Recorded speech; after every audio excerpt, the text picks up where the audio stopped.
He titulado la plática de hoy, La angustia divina. La angustia divina suena medio extraño, ¿no? Porque quizá no hemos imaginado a Dios como una persona que pueda sentir angustia. Dios solamente está en su trono, ve todas las cosas, no le afectan, es inmutable, es impasible, es todopoderoso, es soberano, como podemos pensar en la angustia divina. Pero lea conmigo en el Evangelio de Lucas, capítulo 15, dice el verso 8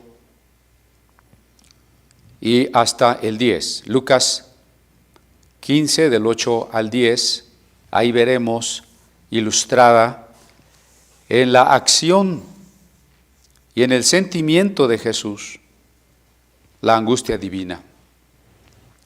¿O qué mujer que tiene 10 dracmas, si pierde una dracma, no enciende la lámpara y barre la casa y busca con diligencia hasta encontrarla?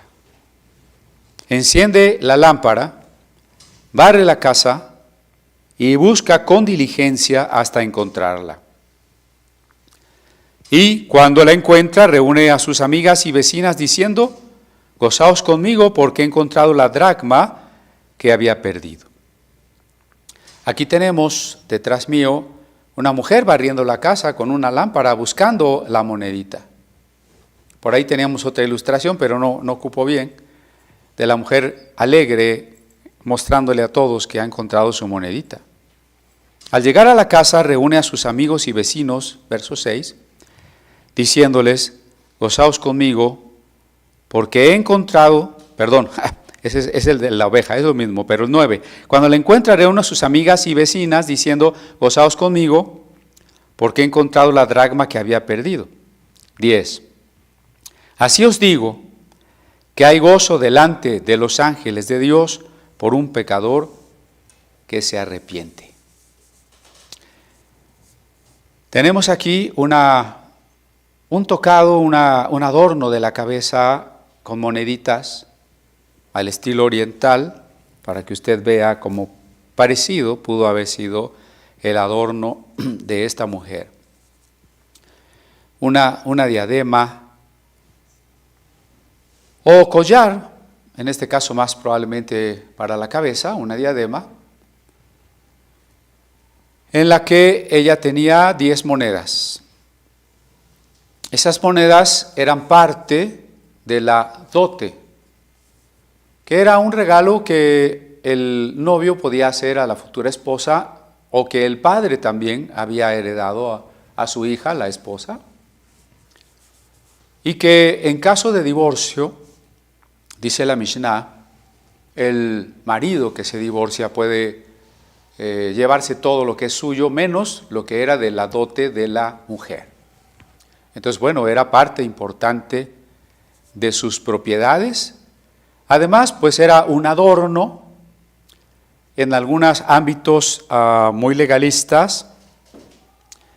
Se dice que la mujer no se debe arreglar, que a la iglesia no debe asistir con aretes, pintada, con el cabello cortado, con pantalones.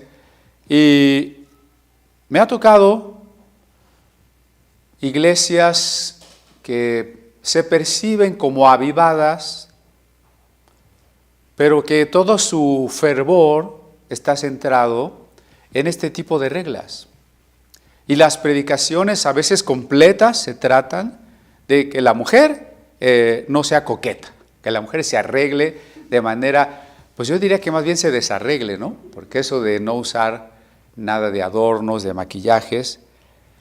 Y recuerdo alguna vez visité una iglesia, yo solo fui de visita, había muy pocas personas y el pastor estaba insistiendo en eso, que la mujer no se pinte, y entonces de manera un poco brusca señaló directamente a una hermana y le dijo: a ver, hermano, ¿usted por qué se pinta? bueno, pastor, es que yo trabajo. No, pero ya le puso una buena regañada ahí enfrente de todos. Y luego, para reforzar, otra hermana se levantó y dio su testimonio, que ella cuando se dormía usaba pijama de pantalones, pero que el Señor ya la había redarguido, ¿no? Bueno, creo que ni siquiera me esperé al final, ¿no? Pero, no, en la Biblia hay muchos pasajes donde la mujer no solamente es alabada por su belleza, sino por su arreglo. Vea usted el Cantar de los Cantares.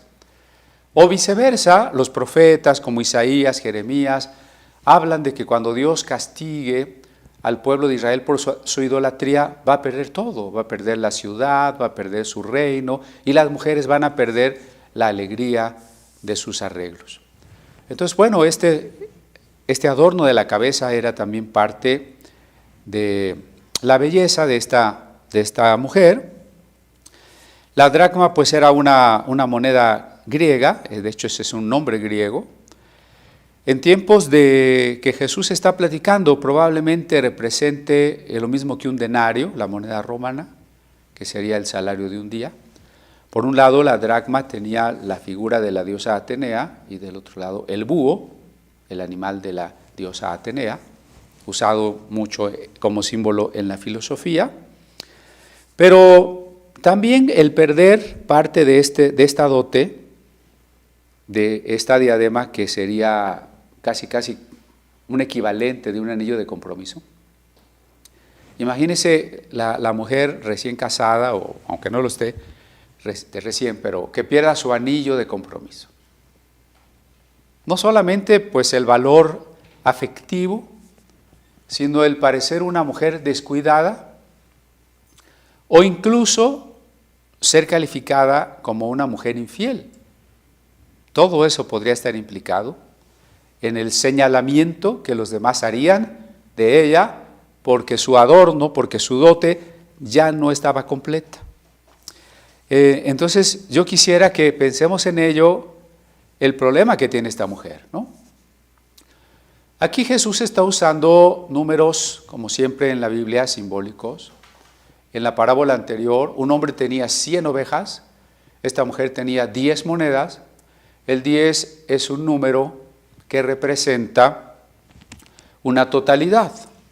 Por eso se habla de 10 mandamientos, de 10 plagas de Egipto, de 10 días de prueba para la iglesia, de 10 cabezas, o 10 coronas del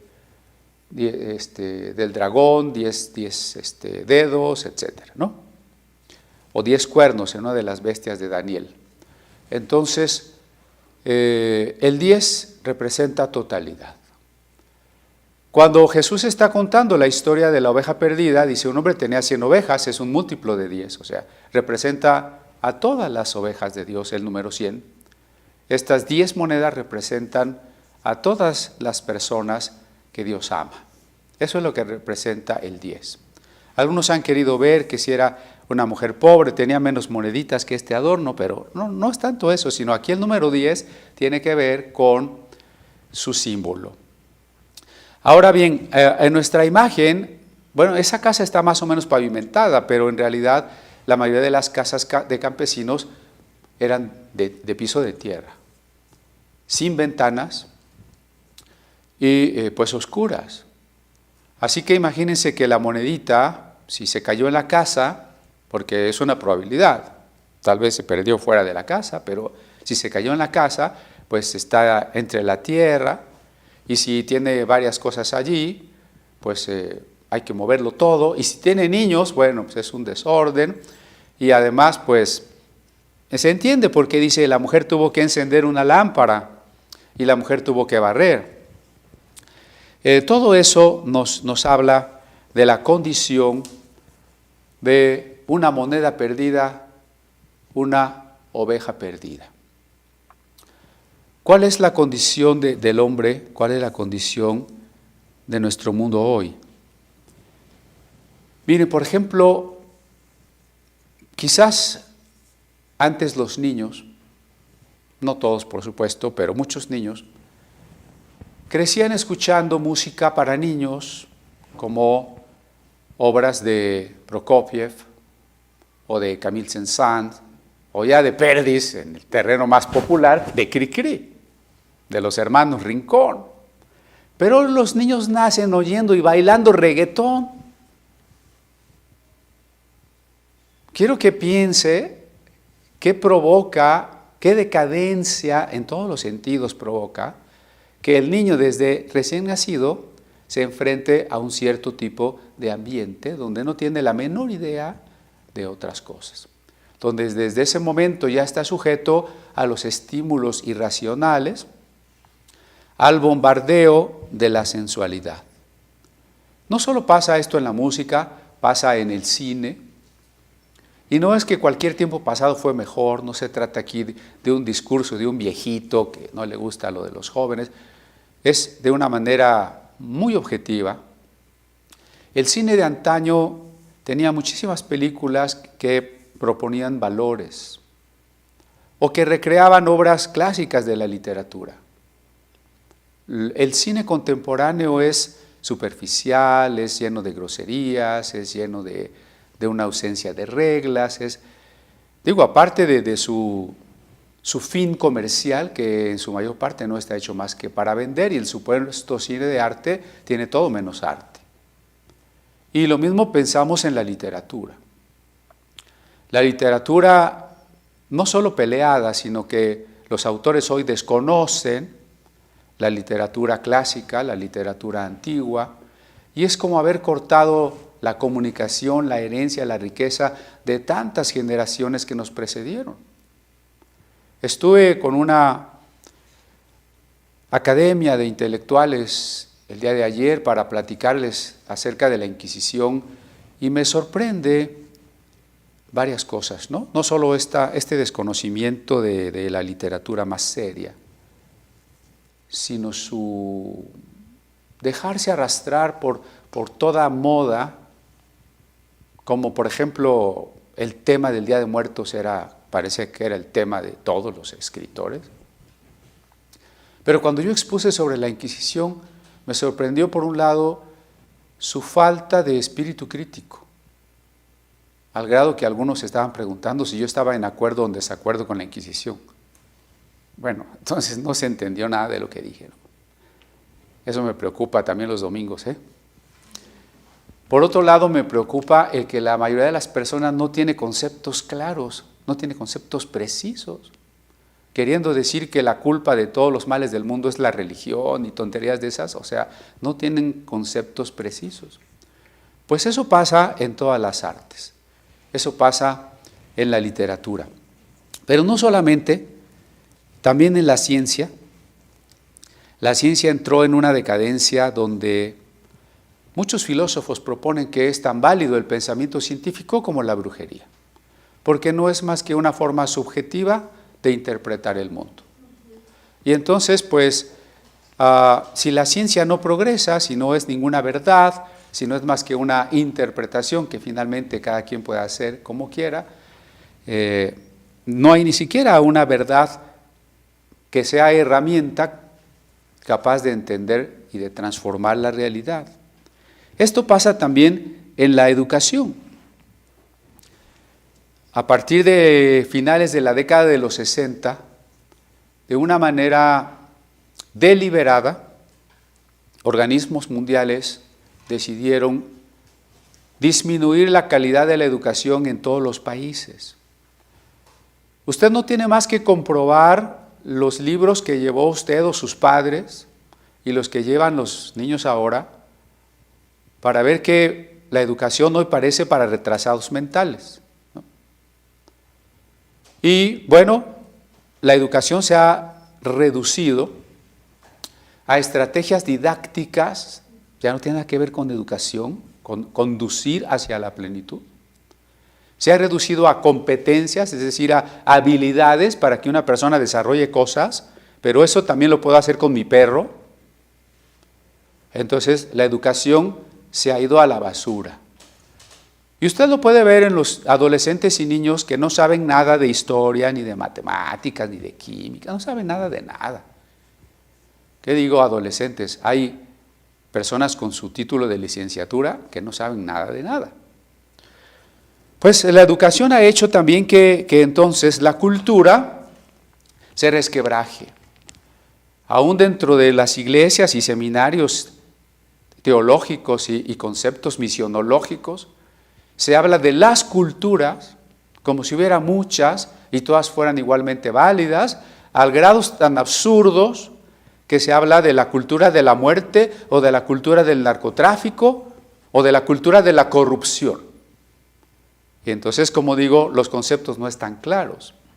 Si cultura significa cultivar, y cuando se cultiva una planta es para mejorarla, es para que pueda llegar a su pleno crecimiento, entonces la cultura con mayúscula tiene que ser un concepto universal, y como cultura solo podemos aceptar en cualquier civilización, ciudad, sociedad, solo podemos aceptar como cultura aquello que coopere a que el hombre camine a su plena realización. Todo lo demás, todo aquello que no coopera, porque lo destruye, lo desvía, lo limita, no puede ser cultivo, no puede ser cultura. De ahí el absurdo de hablar de una cultura de la corrupción, o de decir que los aztecas en su cultura sacrificaban seres humanos. Entonces usemos otras palabras en sus costumbres, en sus religiones, en sus tradiciones, en las supersticiones, en sus creencias, sí, pero cultura es otra cosa. En el momento en que nosotros disolvemos a la cultura y queremos que todo sea cultura, entonces estamos dejando de lado una necesidad de escala de valores, puesto que todo es igual, todo puede ser calificado, pero no hay regla para calificar. Ese es el absurdo, ¿no? Entonces, la decadencia en la educación nos ha llevado a una decadencia en la cultura y nos ha llevado a una decadencia en la ética. Finalmente, el arte y la ética están muy relacionados, ética y estética, de tal manera que también, y hemos hablado del relativismo moral. Para las personas que hoy quieren justificar, esa es la diferencia, porque pasiones siempre ha habido en la historia del hombre, pero hoy se quieren justificar a las pasiones. Hoy se quiere decir que las pasiones no son malas, que las pasiones son válidas, que las pasiones son derechos humanos. Estamos en una decadencia. La moneda se ha perdido. Pero también en este mundo encontramos como al final de la Segunda Guerra Mundial vino un desmembramiento de las sociedades, y aunque hubo una guerra fría, finalmente triunfó un capitalismo salvaje que hoy, por un lado, hablando de economía, globaliza el mundo, pero por otro lo fragmenta. Porque al capitalismo no le conviene que tengamos una conciencia de nación, entonces nos parte en pedacitos, nos parte en autonomías indígenas. Y entonces vemos en España queriéndose independizar los catalanes, los vascos, en México los chapanecos, Yugoslavia partida peleándose entre bosnios, croatas, serbios, en el Congo, en Ruanda, las tribus africanas matándose entre sí. Un mundo desmembrado, un mundo que no camina hacia la comunidad, sino a hacer cada quien lo que quiere, a tratar de imponer, pues lo que da origen a las guerras, dice Santiago, las pasiones, la envidia, los deseos y por ende la violencia. Cuando leemos acerca de los días del diluvio, dice que la violencia había crecido de tal manera que el mal era de continuo y solamente lo que había en el corazón del hombre. Es un énfasis muy intenso, ¿no? Solo, de continuo, en el corazón. Esa violencia nos ha alcanzado a todos. Esta decadencia moral que ha dejado fuera a la familia, porque ahora precisamente se quieren dar nuevas definiciones de familia, los ideólogos, especialmente en este momento norteamericanos, están tratando de decir que la familia nuclear ha sido un fracaso. O sea, ya inventaron que había una familia nuclear y que ya no debe haber familia nuclear. A cualquier cosa que usted le quite el núcleo, deja de existir, para empezar. Pues cuando la familia va perdiendo sus verdaderas funciones, aunque sea en sentido práctico, cuando padre y madre tienen que irse a trabajar, cuando la psicología dice que no castigues, que no eduques, que no disciplines al pobrecito niño, no lo vayas a traumar, cuando al niño se le dan derechos sin obligaciones para que haga lo que quiera y pueda demandar a sus padres, a sus maestros, o ir a abortar o a cambiar de sexo sin que sus padres se lo puedan permitir. Hemos destruido a la familia. Y si el niñito creció mirando caricaturas y programas de muertos y policías y guerras y muertos y más muertos, y si por otro lado sus padres no estuvieron con él y los padres el poco tiempo que estuvieron con él pensaron que el niño podía hacer lo que quiera, y luego la escuela y la sociedad le dijo que no había ni bien ni mal, ¿por qué nos quejamos de la violencia? ¿Por qué nos quejamos de que el narcotráfico esté dominando el mundo, los gobiernos, la economía? Nos quejamos de que haya niños que llevan armas a la escuela y matan compañeritos. Nos quejamos de que la venta y el contrabando de armas aqueje a nuestro país, que los asesinatos, robos, secuestros sean el pan de todos los días. La moneda se ha perdido, ¿no? La oveja se ha perdido. Hay una moneda perdida, hay una oveja perdida. Pero hemos asistido también, y esto acentuado, no solo tras la guerra mundial, sino especialmente en la década de los 60, a un avivamiento del ocultismo. Que sí, como movimientos herméticos y exóticos ya habían existido desde antes, la Sociedad Teosófica de Blavatsky, Madame Blavatsky, de Gurdjieff, el Cuarto Camino, el control mental, el método Silva, todo eso ya existía, pero en los 60 eso comienza a entrar en las iglesias y también se populariza porque aparece Krishnamurti, aparece el señor Maitreya, la era de Acuario, y a partir de allí el esoterismo se vuelve popular. Toda la gente, católicos, ateos, intelectuales, religiones antiguas, indígenas, todos entran a la era de Acuario. Estamos en una época de una acción demoníaca sin precedentes. Yo diría que si ciertamente hubo plagas y pecados, inmoralidades siempre en la historia, la cantidad de personas, los millones de personas que hoy sufren los pecados, las consecuencias, o los cometen, o que han sido masificados, no tiene parangón en la historia. Por supuesto, hablamos también de esta falsa libertad dentro del relativismo moral, dentro del bombardeo de los medios de comunicación que ha masificado a la gente, que le ha quitado la conciencia, que la ha hecho reaccionar solo por estímulos de placer, la ola sexual. No solo el niño y la niña nacieron bailando reggaetón, vistiéndose como bailarinas exóticas desde los 3 años, sino bombardeados constantemente por los videoclips musicales, por toda la publicidad que en más del 90% utiliza el sexo como estímulo para vender lo que sea, para vender cigarros, alcohol, jabones, ropa, lo que sea, ¿no?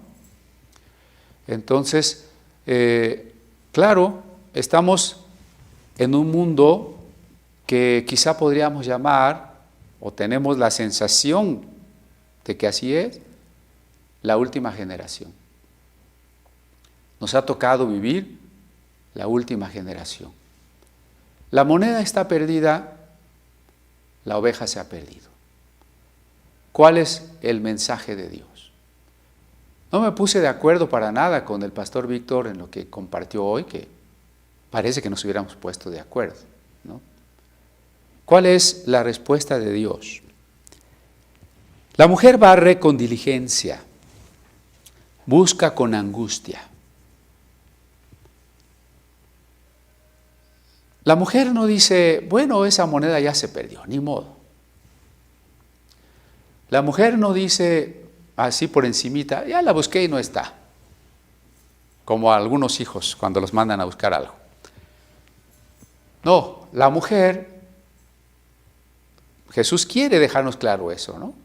Busca con diligencia. Esta es una palabra clave, diligencia. Diligencia quiere decir que ponemos todo nuestro esfuerzo en hacer lo que se nos ha pedido, en el tiempo que se nos ha pedido y bien.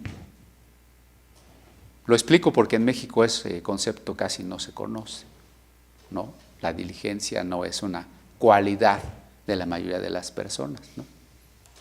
Diligencia quiere decir que hacemos lo que se nos ha pedido en el tiempo que se nos requiere y bien hecho. Entonces Jesús ha ido a buscar a la oveja, ahora esta mujer, bueno, el pastor ha ido a buscar a la oveja, ahora esta mujer está buscando su moneda.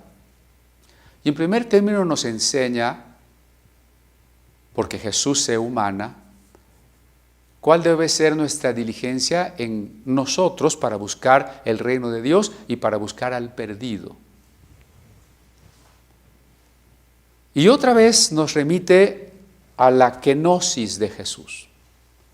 Kenosis es esa palabra griega de la epístola a los Filipenses, cuando dice que Jesús, siendo en forma de Dios, se despojó a sí mismo, tomando forma de siervo. Ese despojamiento, que significa dejar el lugar de honor, en términos humanos, dejar la ropa fina, dejar el título, dejar la honra, dejar la fama, despojarse de todo eso.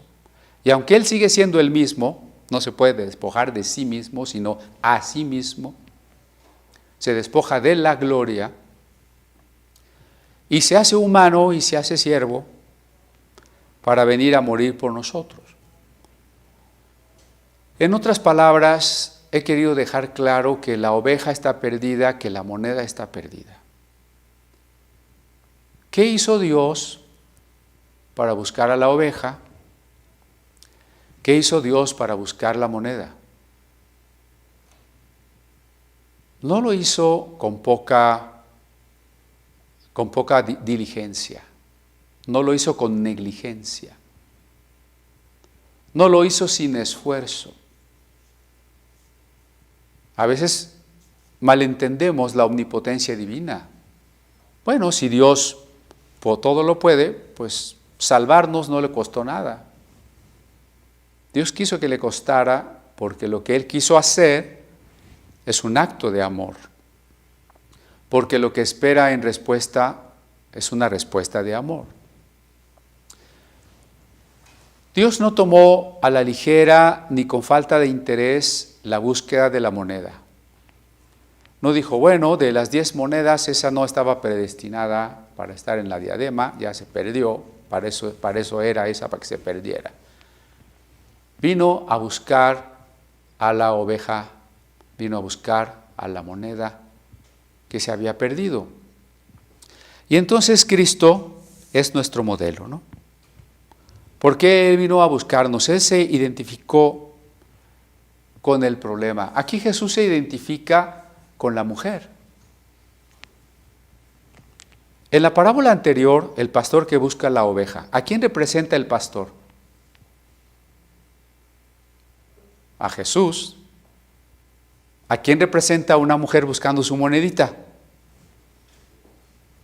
A Jesús. Parece extraño, ¿no?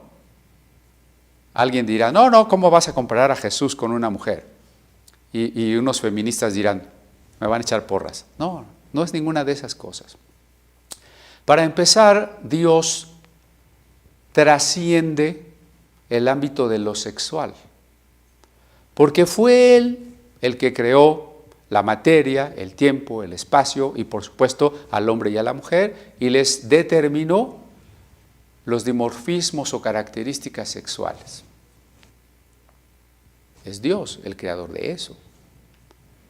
Y en las especies de los seres vivos hay muchas maneras de reproducirse, no solamente la del hombre y la mujer. Así que dentro de la propia biología, el ser hombre o mujer está trascendido por otras especies. No estoy hablando de justificar pecados sexuales. En el caso de Dios, en el hebreo del Antiguo Testamento ni siquiera existe una palabra para decir diosa, porque los hebreos jamás imaginaron a Dios como una mujer, ni tampoco que Dios tuviera una esposa, como todos los pueblos vecinos de Israel sí lo imaginaban. Todos los pueblos antiguos pensaron en un Dios supremo, casi siempre era el sol, y su esposa. El cielo, la luna, la tierra era la esposa de Dios. Los hebreos fueron el único pueblo, y este es uno de sus aciertos teológicos, que nunca consideraron un Dios que tuviera una esposa. Solo hay un ser supremo. Si hubiera una Sera suprema, entonces lo de supremo se elimina porque lo supremo solo puede ser uno, ¿no? Entonces los hebreos tuvieron un gran acierto teológico en que solamente Dios es el ser necesario. Claro, ellos le dieron algunas características parecidas a las del varón, no porque Dios sea varón y porque tenga sexo, eso es claro, sino porque el varón, o el macho en general en especies animales, es el más fuerte, el que tiene que proteger, el que sustenta, en el caso del marido, el que ama, el que busca. Digo, especies animales, o sea, un búfalo macho puede pesar 1000 kilos, una hembra cuando mucho 800, y eso no es un asunto cultural. No es que el bisonte es un machista, ¿verdad? Y a la pobrecita búfala la vistieron de rosa y por eso no creció. No, eso es algo natural. Sin embargo, los profetas no tienen empacho en mostrar que el amor de Dios bien puede ilustrarse por el amor de un esposo a una esposa, o por el amor de un padre a un hijo, o por el amor de una madre a un hijo. Dice el profeta Miqueas, abandonará la mujer al hijo de su vientre. Si Miqueas dijera eso hoy, millones de mujeres le dirían sí, ya lo abortamos. Pero cuando Miqueas pregunta si la mujer abandonará al hijo de sus entrañas, la respuesta implícita es no. Y entonces dice así: Dios no te abandonará. También aquí, el afán de Dios para buscar lo que se ha perdido es comparado con el de una mujer. Y eso no tiene nada de malo. Ni está hablando de un feminismo, ni está haciendo Dios una diosa, como pretende no solo la New Age, sino algunas teologías liberales o teologías queer y todo eso. La angustia que siente esta mujer por lo que se le ha perdido, o la angustia que siente el pastor por la ovejita que está perdida y si tal vez no la encuentra rápido será devorada, nos sirve para ilustrar aquí la angustia divina por el que se ha perdido. Insisto, muchos me calificarán, pues no sé si hasta de blasfemo, por decir que Dios se angustia por el hombre. Pero ese es el mensaje de Jesús, que Dios ama al pecador, pero no lo ama de una manera, de un tipo de amor que no implique dolor. Toda aceptación del amor es también una asunción del dolor. No se puede amar sin preocuparnos por el amado, no se puede amar sin entristecernos por el amado, no se puede amar sin sufrir cuando el amado no corresponde, no se puede. Decidir amar es asumir el sufrimiento. Por eso estoy hablando de la angustia de Dios. Ahora, veamos entonces ¿por qué Dios tiene que tener esta decisión de amar? Dios pudo habernos salvado de manera que no le costara si es todopoderoso? Pues tendríamos que decir que sí. ¿Por qué Dios escogió salvarnos de una manera que le costara el ser, su propio ser? Pues porque el amor es la decisión de dar el ser. Y por eso lo que se espera del hombre, decíamos hace un momento, es una respuesta amorosa. Esto está perfectamente ilustrado en el matrimonio y en el orden de Dios para el matrimonio, ¿no? Cómo el hombre y la mujer se complementan. Ni biológicamente ni psicológicamente se pueden complementar dos hombres ni dos mujeres. Solamente un hombre y una mujer se pueden complementar. Y solamente un hombre y una mujer pueden producir un tercer hombre, ¿no? O sea, un hijo. Y entonces esta relación en la que el que es buscado como la oveja, el que es buscado como la moneda, cuando responde, cuando quiere ser hallado, cuando acepta ser encontrado, se establece una relación amorosa que el Apocalipsis ilustra como Cristo el esposo y la iglesia la esposa. Y Pablo también en Efesios dice, grande es el misterio, el marido ame como Cristo ama, la iglesia obedezca o la esposa obedezca como la iglesia obedece a Cristo. Y muy rápidamente, porque no quiero cambiar de tema, este amor donde el que busca es también el que protege y por ende el que tiene la autoridad protectora. Y el que es hallado y amado responde y se somete amorosamente a ese amor. Este modelo cristiano del amor y del matrimonio es hoy rechazado y denostado tanto dentro como fuera de la iglesia, porque se confunde con las distorsiones. Vamos a hablar muy rápidamente de las distorsiones. La relación que el Génesis plantea del hombre como la cabeza y la mujer como ayuda del varón se ha distorsionado en dos extremos. Por un lado, los que convierten a esa autoridad en un señorío, diríamos en un machismo, que margina, maltrata, desprecia a la mujer. Larga es la historia de los desprecios y maltratos a la mujer.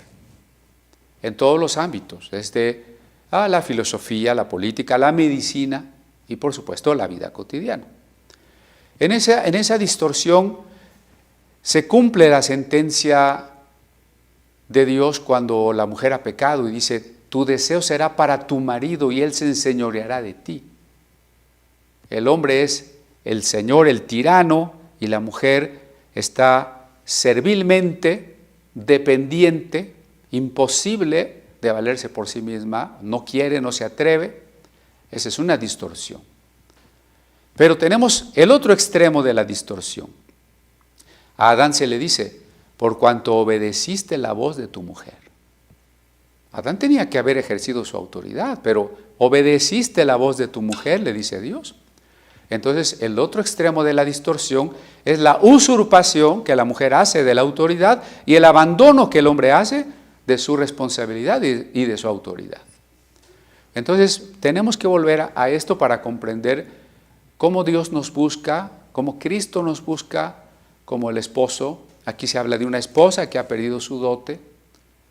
Y entonces, ¿cómo tenemos que volver al orden de Dios? El hombre debe amar como Cristo.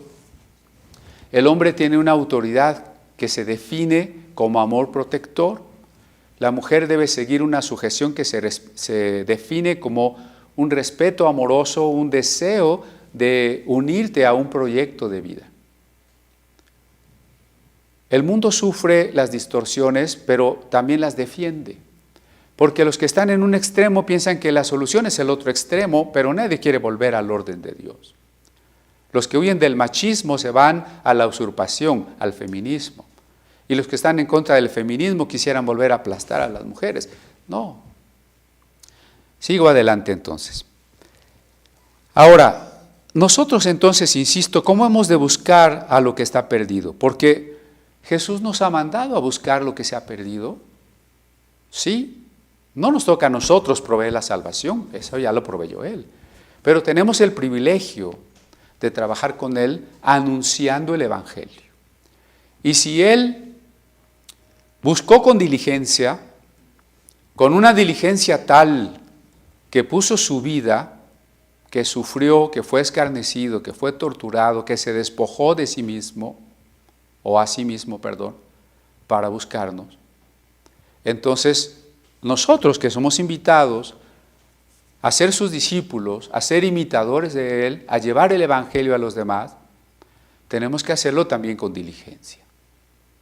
Y entonces cuando el creyente vive su semana, el mes, demás, sin llevar el Evangelio, no está cumpliendo la búsqueda de los perdidos.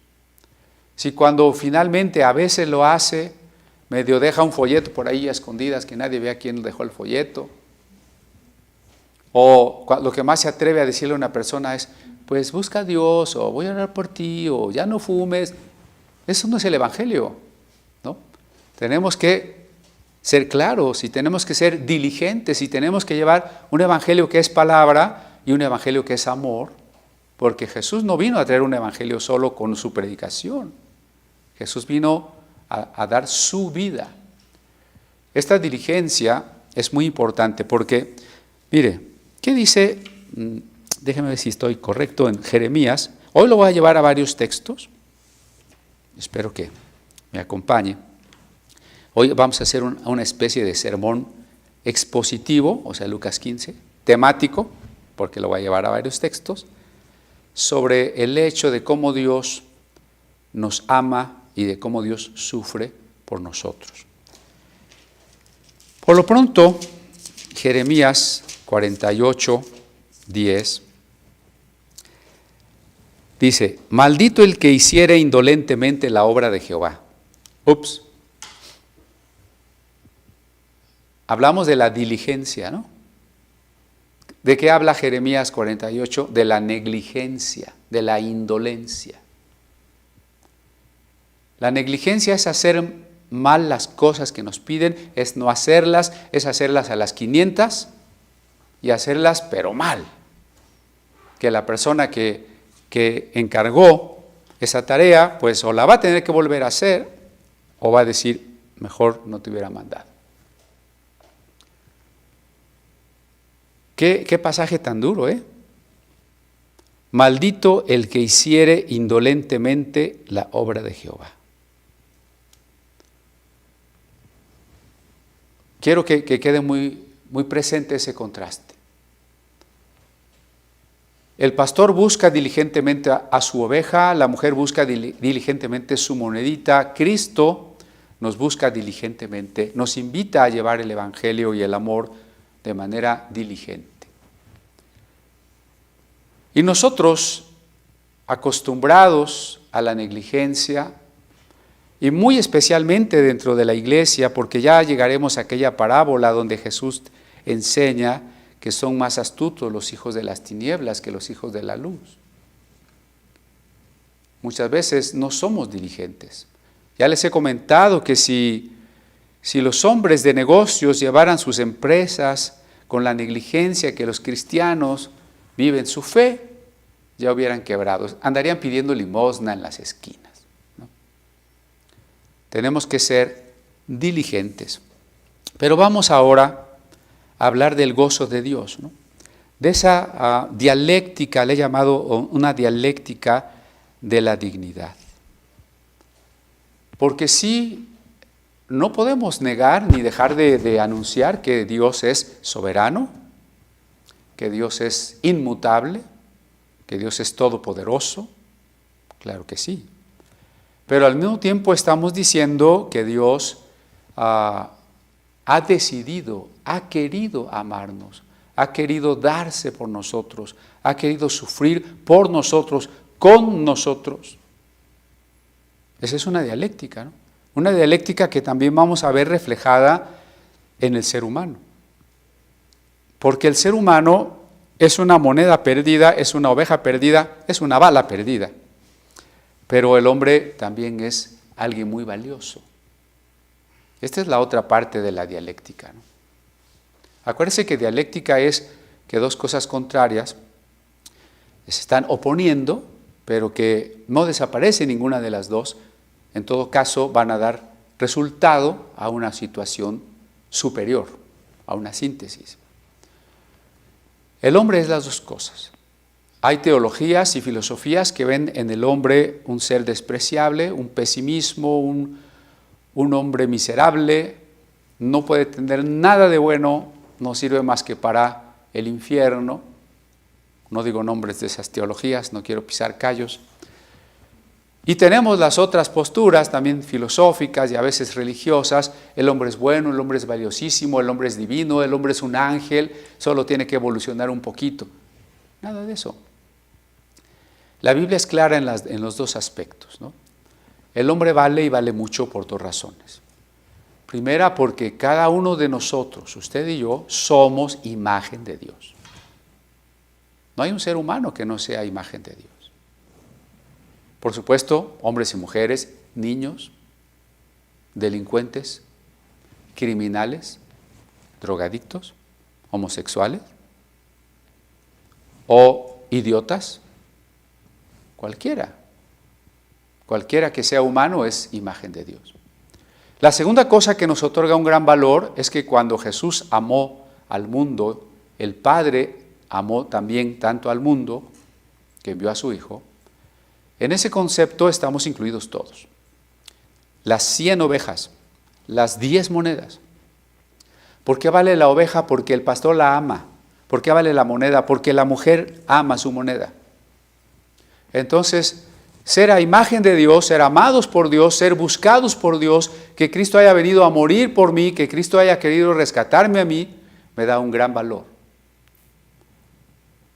El lado opuesto es efectivamente que yo soy pecador, que yo merezco la muerte y que merezco muchas otras cosas negativas, que el hombre ha sido denigrado no solamente por el mal que él comete, sino por el mal traducido en términos sociales. La persona o muchas personas han sido hundidas en la miseria, en la ignorancia, en la mentira, en la explotación. Hablando de esta supuesta revolución sexual, de este libertinaje, no solo asistimos a borrar la diferencia entre los sexos, sino también a la prostitución infantil, como dije, en una cantidad que nunca en la historia se había visto. Y muchos otros pecados, injusticias y explotaciones sexuales. El hombre es las dos cosas, miseria y dignidad.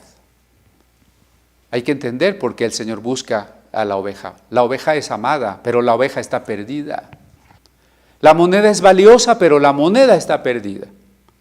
No podemos borrar uno de estos dos aspectos de la realidad. Ya lo había comentado. El que condena al hombre, el que cree que Dios algunos los creó exclusivamente para que se fueran al infierno, olvida que Él es como un pastor que busca a su oveja. Ama a su oveja, es su oveja. Pero quien cree que los pecados no son pecados, quien quiere ser tan incluyente que tiene manga demasiado ancha para que todos puedan pasar sin arrepentimiento, sin transformación, entonces se olvida que la oveja es oveja, sí, pero que está perdida. Que la moneda tiene su valor, sí, pero que está perdida. Y que hay que encontrarla, y que hay que regresarla al redil, o hay que regresarla a la diadema. En el deseo de Dios, porque muchas personas conozcan de su palabra, tenemos aquí algunos videos. No sé si la cámara nos enfoca bien. Tenemos aquí algunos videos de lenguaje de señas. Este es un video donde con lenguaje de señas mexicana se platica para los sordomudos la historia de Jonás. Y estos dos discos están en lengua de señas de República del Salvador. Casi cada país, cada idioma tiene que desarrollar su propio lenguaje de señas. Aquí viene un cuadernillo con la introducción de cuáles son las señas, qué significan, y luego viene el disco con las imágenes, platicando una parte de los evangelios. No se puede dar todo un evangelio en un solo disco. Estos discos de Salvador los trajo nuestra hermana Areli el año pasado, que estuvo predicando allá con las iglesias del Salvador. Esta semana estuve yo con pastores del Salvador hablando sobre la Reforma Protestante. Les mandamos muchos saludos. Bueno, en esta muestra que yo les hago cada semana de alguna Biblia, pues he querido traer estas ahora, ¿no? La palabra de Dios para los sordomudos. Todavía falta muchísimo trabajo por hacer, no hay una Biblia completa en lenguaje de señas o en alguna de las lenguas de señas, pero qué bueno que en diferentes formatos, porque si la Biblia comenzó en la piedra, en el papiro, en la arcilla, en el pergamino, después en el papel y la tinta, hoy tenemos estos nuevos soportes a fin de que la oveja y la moneda sean encontradas. Bien, vamos a buscar en primera a Corintios 13, usted conoce ese maravilloso himno al amor, primera Corintios 13, 7.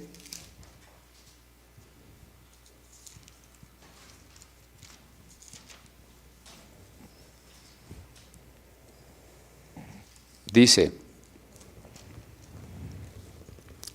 el amor, está hablando del amor, todo lo sufre, todo lo cree, todo lo espera, todo lo soporta.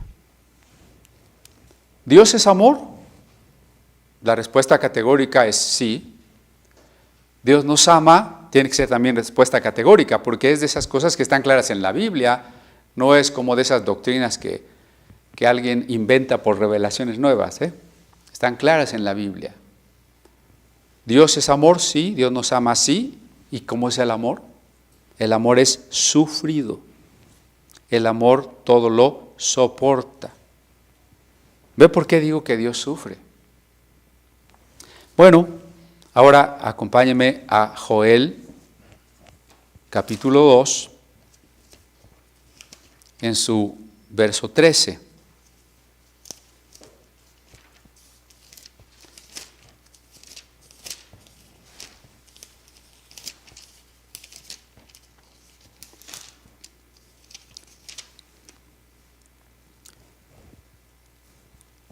Rasgad vuestro corazón y no vuestros vestidos, y convertíos a Jehová vuestro Dios, porque misericordioso es y clemente, tardo para la ira, y grande en misericordia, y que se duele del castigo.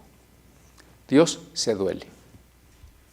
Otros de los textos dicen que Dios no nos aflige de su deseo, de que le guste ponernos a prueba. Dios se duele del castigo. Dios no nos quiere castigar. Dios sufre con nosotros y nos invita a sufrir, nos invita a llorar, nos invita a humillarnos, nos invita a cambiar. Al igual que un padre, y cuando estudiamos la carta a los Hebreos, en su capítulo 12, cuando dice que si Dios nos considera como hijos, nos va a castigar, porque qué padre que ama a su hijo no lo castiga. Y cuando usted es padre y tiene que castigar a un hijo, usted también sufre. Tal vez el hijo de momento no lo interpreta así, solo dirá, qué malo es mi papá o mi mamá. O hasta nos vea con cara de sádicos, ¿no? Nos encanta pegarle. No. Hay un dolor, pero especialmente en Dios. Lo que estamos queriendo decir es cómo Dios ama, cómo Dios sufre, cómo Dios se entristece por el pecado. Te voy a decir una anécdota. un joven que andaba en drogas. Le estaba yo explicando algo parecido a esto y como si de repente lo hubiera entendido, se le hubiera hecho la luz y entonces en su lenguaje me lo expresa así. Entonces, cuando pecamos, Dios se saca de onda, ¿no? Digo, sí, exactamente. Dios se saca de onda, ¿no? O sea, porque sufre Dios con nosotros, ¿no? Se preocupa por nosotros. Ya les he dicho en otras ocasiones, Dios no queda impasible frente a una mujer violada, frente a un hombre secuestrado, frente a un niño prostituido, frente a una persona enferma, frente a la muerte de un ser querido. No. Dios sufre porque un hijo suyo inflige un dolor a otro hijo suyo. Dios sufre porque cualquiera de sus hijos sufre. Veamos entonces que Dios sufre y se goza. Isaías 62:5, ya que estamos allá en el Antiguo Testamento, ¿no? Bueno, hoy sí va a practicar, buscar pasajes en su Biblia. Isaías 62:5 dice: pues como el joven se desposa con la virgen, se desposarán contigo tus hijos, y como el gozo del esposo con la esposa, así se gozará contigo el Dios tuyo. Estamos acostumbrados a decir que Dios nos da gozo, que nosotros nos gocemos en Dios, que nos regocijemos. Muchas veces cuando la alabanza se convierte en una especie de emocionalismo, de enardecimiento, para que la gente sienta bonito, todo el énfasis está en que te goces, hermano, gózate, hermano. Pero, digo, aparte de que el gozo verdadero viene del Espíritu Santo y no de que me estés gritando que me goce, hay que saber que Dios se goza. No solo yo vengo y canto y me gozo por Él, por sus bendiciones, por su amor, por la gratitud que le tengo. Él se goza conmigo. ¿Y por qué? Porque la parábola termina así. ¿Se acuerda cómo terminó la parábola? Dice: así os digo que hay gozo delante de los ángeles de Dios por un pecador que se arrepiente. Hay gozo en el cielo quiere decir que Dios se goza y que los ángeles que están ahí se gozan. Y como quiera usted interpretar los ángeles, espíritus o hasta predicadores, es decir, ángel quiere decir enviado. Bueno, todos nos gozamos por un pecador que se arrepiente, todos. Por eso la bienvenida sincera que le damos a los hermanos que llegan por primera vez a una congregación, ¿no? Hay fiesta, hay gozo. Dios es un fiestero. No de esas fiestas feas, ya sabemos, ¿eh? Hay un hermeneuta, bueno, tiene sus bemoles, pero es un hermeneuta al final de cierta orientación cristiana, Gadamer, que habla de la fiesta, ¿no? Dios hace fiesta. Y yo creo que hace fiesta constante porque ¿cuánta gente se está convirtiendo todos los días? Es curioso, aquí entramos en un ámbito del misterio porque Dios sufre todo el tiempo, porque todo el tiempo hay millones de seres humanos sufriendo, pecando, lastimando. Pero también Dios tiene el poder de al mismo tiempo gozarse y hacer fiesta por cada pecador que se arrepiente. Me gusta cómo termina aquí el verso de Isaías 62. Como el gozo del esposo con la esposa, así se gozará contigo el Dios tuyo. ¿No es maravilloso ese verso? Bueno, por ahí tenemos también a Sofonías 3:17, que luego hasta hemos llegado a cantar ese pasaje, ¿no? Se va a tener que aprender los profetas menores, ¿verdad?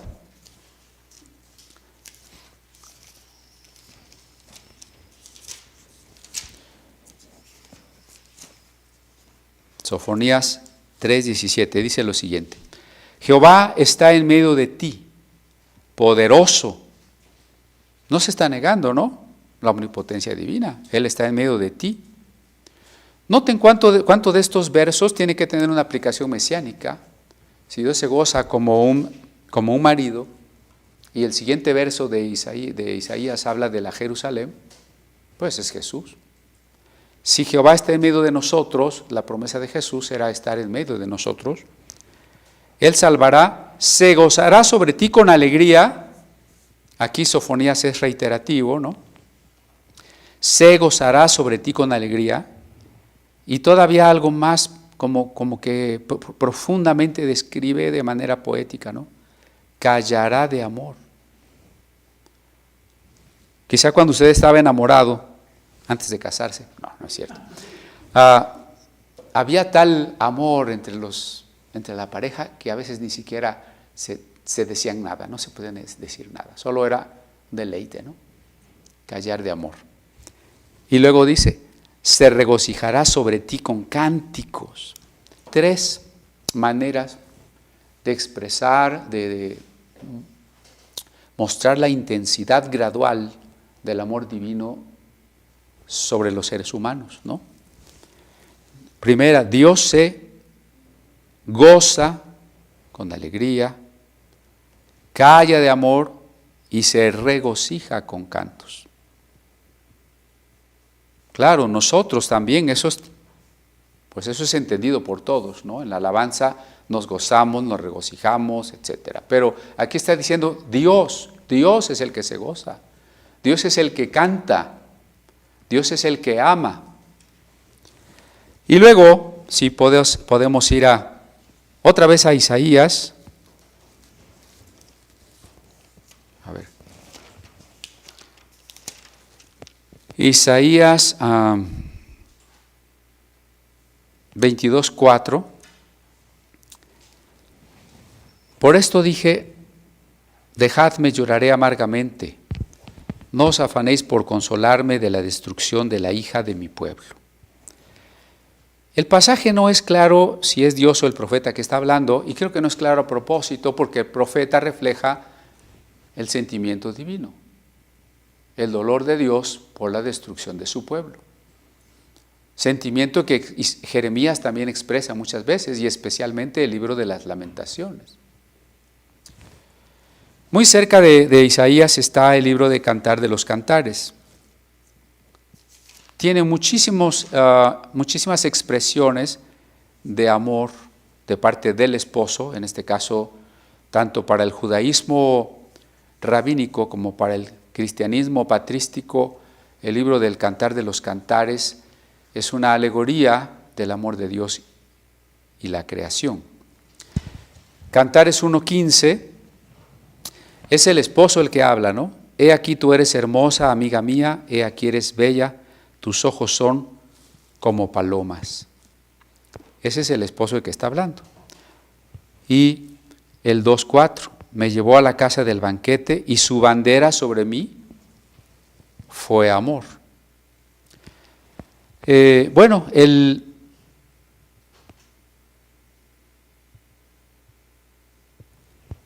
amor de la esposa y el amor del esposo para ella es tal que en este gran diálogo poético del libro de Cantares son muchas ocasiones en las que el esposo habla y expresa el deleite y el amor que la esposa le produce. Pero recuerde que el esposo es Dios y la esposa es aquellos a quienes Él ha salvado, aquella oveja, aquella moneda que Él ha encontrado. Dice Cantares 4:10, otra vez es el esposo el que habla, ¿no? Bueno, desde el 9. Prendiste mi corazón, hermana, esposa mía. Has apresado mi corazón con uno de tus ojos, con una gargantilla de tu cuello. Sí se valen los adornos, ya ve. Se vale que se peinen, hermanas, ¿sí? Verso 10.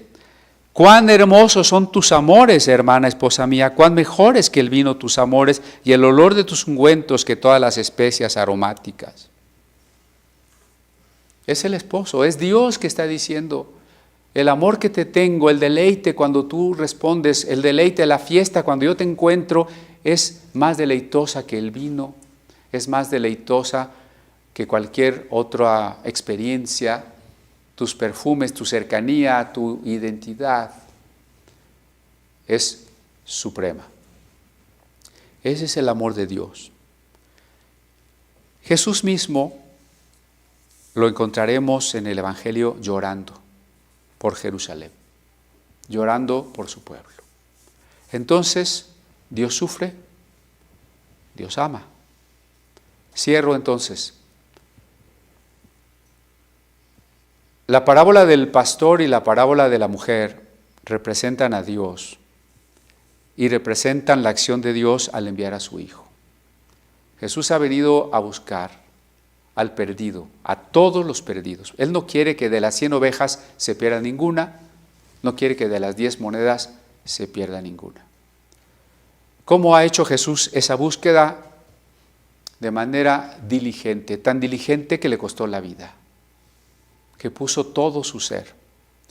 Por eso nos invita a una respuesta igualmente amorosa, donde con la misma diligencia le entreguemos nuestro ser y establezcamos esta relación amorosa, matrimonial con Él. Y de la misma manera nos involucremos en el privilegio de ir a buscar a los perdidos para que vengan a Cristo. Hay fiesta por usted y por mí, y hay fiesta por cada hermano que se va convirtiendo. Cuando usted se convirtió, cuando usted permanece en el Señor, hay fiesta. Y si usted se fue de vacaciones a Egipto, o sea, andaba mal, andaba en el mundo, y se vuelve a reconciliar con Dios, hay fiesta, hay fiesta. Entonces, ¿cómo pensamos en Dios respecto de nosotros? Sí, es el creador de las galaxias y los hoyos negros, de un universo del que no alcanzamos a ver el fin, de un universo que ha existido tantos millones de años que no podemos imaginar, pero es al mismo tiempo un Dios que sufre conmigo, que sufre por mí, un Dios que me ama, un Dios que se regocija conmigo, se regocija por mí, que canta por mí, que me ama, que me perdona, que me busca, que me conoce, que me espera, que me invita. Y si meditamos todo eso, pues es maravilloso, ¿no? Cantamos hace rato el canto, maravilloso es cuando pienso que Dios me ama a mí. Y si el tiempo lo permite, sugeriría a Areli si podemos volver a cantarlo, aplicando lo que hemos pensado hoy, ¿no? Maravilloso es cuando pienso que Dios me ama a mí. Cómo sufre, cómo me ama, cómo me busca, cómo se deleita amorosamente sobre mí.